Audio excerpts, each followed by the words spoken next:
दरबार में कौन हरे दुख मेरा। चल भोले के दरबार में कौन हरे दुख मेरा।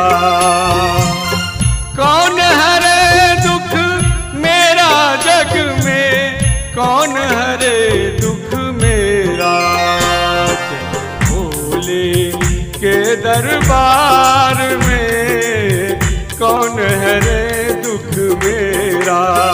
चल भोले के दरबार में कौन हरे दुख मेरा।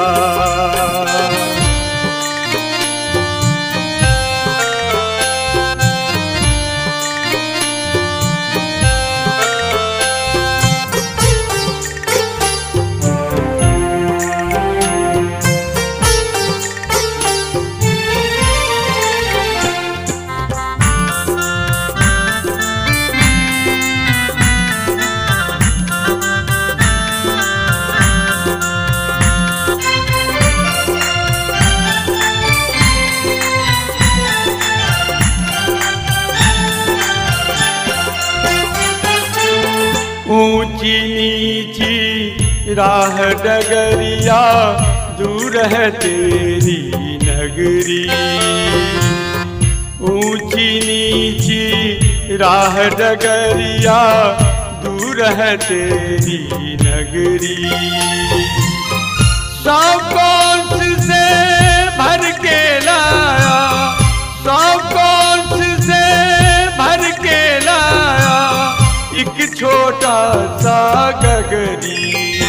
चल भोले के दरबार में कौन हरे दुख मेरा।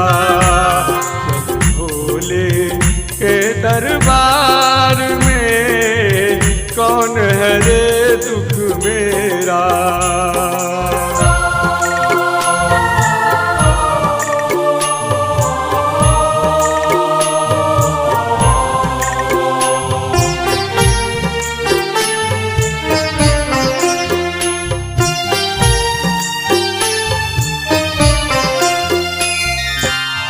जग में नाम सुना है तेरा, है तू बड़ा महान। जग में नाम सुना है तेरा, है तू बड़ा महान। जब मैं पहुँचूं तेरी नगरी, जब मैं पहुँचूं तेरी नगरी, देख हुआ हैरान। चल भोले के दरबार में कौन हरे दुख मेरा। चल भोले के दरबार में कौन हरे दुख मेरा। कौन हरे दुख मेरा जग में, कौन हरे दुख मेरा। चल भोले के दरबार में कौन हरे दुख मेरा।